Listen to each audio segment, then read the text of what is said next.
aren't part of an organization specifically. The people that came together to put this event together actually are from a bunch of different organizations, really just concerned citizens. We found out about the wind energy a couple of years ago. I've been aware that people are trying to testify, to share the truth behind it. And I was talking to Marissa Desautel, who's actually been a longtime client of mine. I have a company called KMC Digital.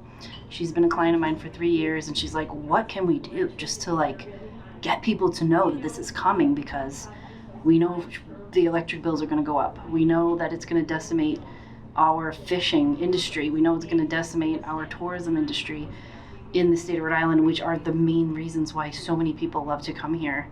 And it brings so much revenue to the state. And so her and I were just, how do we do something? What can we do? And we pulled this event together in 3 weeks. We had 50 registrants, and I have all their emails. I'm going to be in touch. I think all we can really do is just keep driving awareness and partner with anybody who's willing to partner with us. If people want to have community events, or if we can come and join forces with anybody else who's already doing community events, we would love to. The reason why I'm personally so passionate about this is because I know so many people living in Rhode Island right now who are doing well, and they're able to take care of their bills and they're able to take care of their families, but they're on a line where anything that pushes them in one direction financially is going to be extremely difficult for them to cope with. I'm a single mom. I own my own little marketing agency. We're a very small firm, and it can be scary thinking that your electric bill could cost the same amount as your house payment or your apartment rent. It's insane actually to think about that. In my whole life, I'm only 41, but since I've been able to rent my own apartment and pay my own bills, I've never seen my electric bill so high as it is now, and talking about tripling what I'm already paying or worse, and then not even be able to burn fuel in my fireplace or be able to afford a car. I mean, these are real things that are happening. So I wanted to show a movie that was not left or right. Actually, the person who made the movie considers himself very far left, and he's a phenomenal guy, Jeff Gibbs. He actually reached out to me by phone before this event, and he was the one who produced Fahrenheit 9/11 and Bowling for Columbine, and he gave me the video file to use for tonight, and we had a great discussion about how we have to stop thinking across partisan lines. This is about humanity. It's about the future of our planet that we should be good stewards of. And it's about coming together as a community. And we may not have the billions and trillions of dollars that these companies do, but we have a voice. This is our country. We elect our leadership. It's time for us to start speaking up, organizing, and pushing back. And I'm really, really passionate about that. So this is one thing I could do to try and start the conversation. Hi, my name is Christopher Brown. I'm a commercial fisherman for 45 years in Point Judith, Rhode Island. I'm also the president of the Seafood Harvesters of America, the largest organization of fishing groups in our nation, with members from Alaska to Maine. We are incredibly threatened by the offshore wind initiative that's underway. First, as an American, we're threatened by virtue of the fact that it is a political fiat. It is a perfect demonstration of autocracy. And for a president who points it out wherever he believes he sees it, and he should, he is not seeing it when he walks in the bathroom by the mirror. He doesn't seem to recognize it in himself. I am afraid for the cost of the electricity that we will be generating in other places where they have become wind energy dependent. The cost of maintenance has the electric bill rivaling the rent.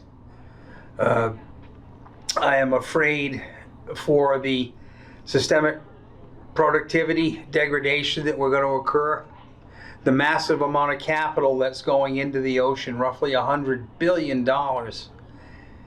even if it is remotely degrading of our environment, the huge sum of it will cripple us. Foundational productivity, photoplankton and zooplankton, gives rise to the oxygen we breathe. 60% of the oxygen that I'm breathing today comes from the ocean. I'm worried about extinguishing a renewable protein source. One of the damning tenets of climate change is that it compromises your food systems. It becomes harder to feed yourself. And I don't know whose idea it was to pit renewable protein against renewable energy, but it was among the worst ideas you could ever have if your goal was to combat climate change. I guess that's another point. If at any point in time someone talks to you about wind farms and mentions climate change, it's a litmus test for lying. In the construction and operation plan of Ørsted's developments, it states clearly that in no way, no measurable way, will climate change be reduced by the construction of their wind farms.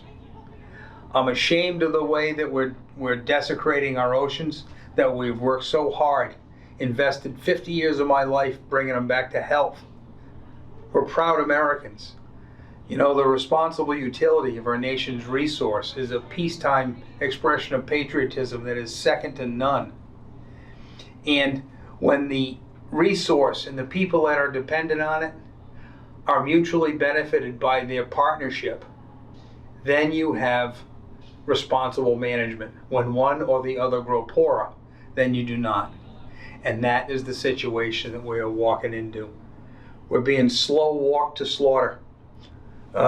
We need a national energy policy that rises above the fray, that brings in to bear the best of all ideas, that is a meritocracy of sources, and ever evolving.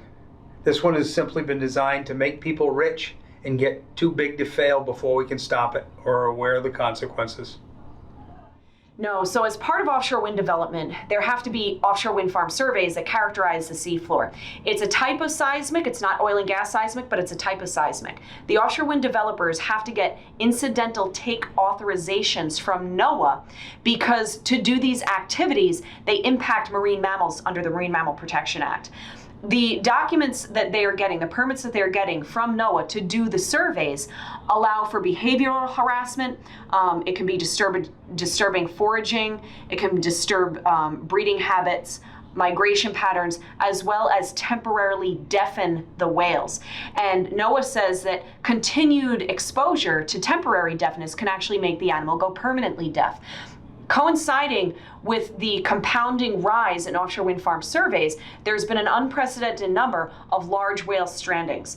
And from December of 2022 until today, 43 large dead whales, primarily baleen whales, have washed up dead on shore or being seen floating. So nothing like this has ever happened before. You also have issues with the critically endangered North Atlantic right whale. There's only about 350 of them left in the world. And their only known winter foraging ground is off of the island of Nantucket on Nantucket Shoals, and they eat zooplankton called copepods. NOAA sent a letter to the Bureau of Ocean Energy Management in May 2022 saying if you put wind farms here, you're going to change the water pattern, you're going to change the hydrodynamics of the area, and it will most likely impact the food source of these whales in the area. Previously, people thought it was even only for winter, but now the whales are here year-round. And NOAA said putting offshore wind farms in the area could cause population level impacts for North Atlantic right whales. And some of these projects are undergoing permitting as we speak. So it's a major, major ecological problem. It's also a problem for domestic seafood production. We won't be able to commercially fish in these wind farms due to the operation of our gear. And we are looking at the loss of an industry that's been here since the Pilgrims, being lost forever. And if we were allowed to keep fishing, we're the most sustainably managed fisheries in the world, and we are a renewable resource that could keep going for hundreds more years, but not with offshore wind development at the scale and pace that's being proposed.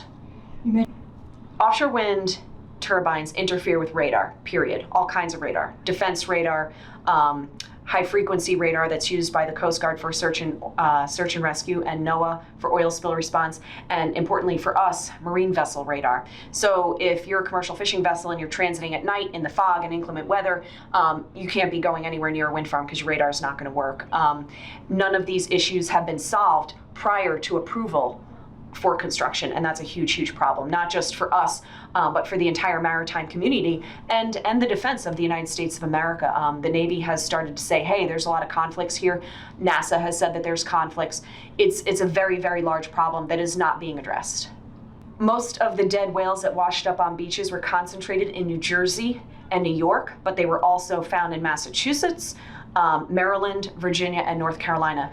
But the concentration of them occurred off the coast of New Jersey, and it just so happened that multiple wind farm companies were surveying at the same time in that area, and during seasonal whale migrations. Islanders have to make this issue a part of every news cycle.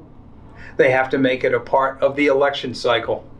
Get politicians to put their perspectives down on paper and let them live or die by it.